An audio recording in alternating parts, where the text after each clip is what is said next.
So before we explore this cat and mouse game, let me actually motivate the reasoning for this problem, at least one reasoning. So if you have two random walks exploring a large graph, you're kind of interested, when will they meet next?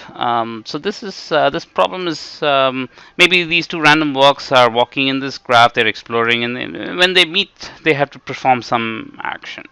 And we want to understand how often they will meet.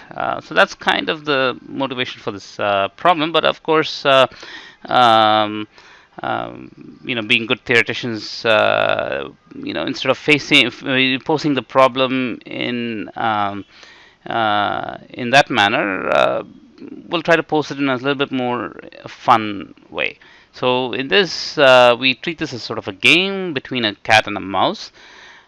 They start at their own independent locations, and they do their own independent random walks. They start at the same time. And then we ask, then this is an arbitrary graph that they're both exploring. And when the cat and the mouse meet, as that is, when they both, while they're doing the random walks, if they both come to the same vertex, then the cat will eat the mouse. So the question we are interested in, we're going to pose it in the following way. We want to show that O of m squared n is an upper bound on the expected time before the cat gets his meal. Basically, the time the cat will reach a vertex where the mouse will also be present.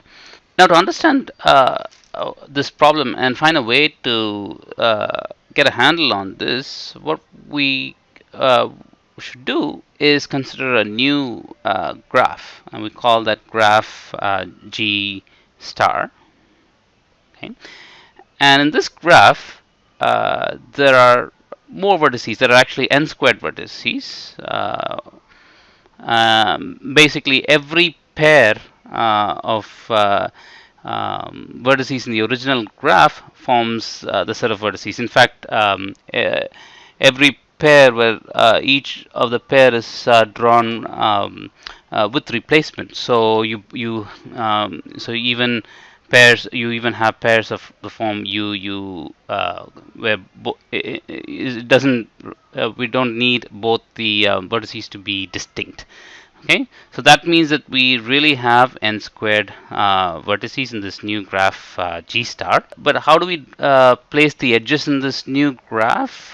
So you consider two vertices u and uv and u prime v prime in this new graph G star.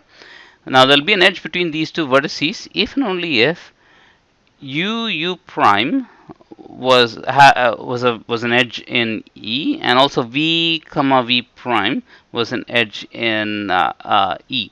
So in other words, the intuition is the following. The first, if you look at any such vertex, the first one gives you the current location of the cat in the original graph G, and V kind of gives you the current location of the mouse in the original graph G.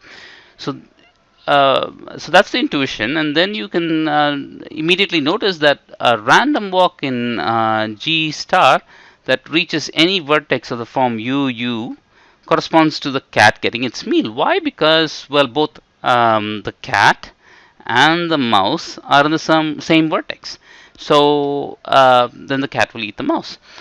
Now, we just saw a little while ago, or rather we reminded ourselves a little while ago, that the expected time to cover the entire graph and therefore also reach a vertex of the form UU is going to be at most m square n square, because this graph G star has at most m square edges, and we saw that it has n square nodes. Okay, but we need to show something a little bit tighter. If you recall, what we need to show is that the cover time is m squared n. So we need to shave off a factor of n. So how do we do that is the question. So let's think about why that might be the case. I leave you with one intuition. So now let's look at this graph G star. Okay. Now wherever be your starting point, u comma v, you first argue that there is a path of length at most n that will then lead you to a vertex of the form s comma s. Okay, and now we know what is the time, the expected time to go from here to here when you're doing a random walk, and similarly you know the expected time to go from here to here, and so on. You can add them all up. This whole thing will be of length n. Each one of them, each one of these components we need to argue is going to be at most O of um, m squared, and therefore we should be able to get the final result. So that's the sort of the technique that we will need to follow in order to be able to prove this claim.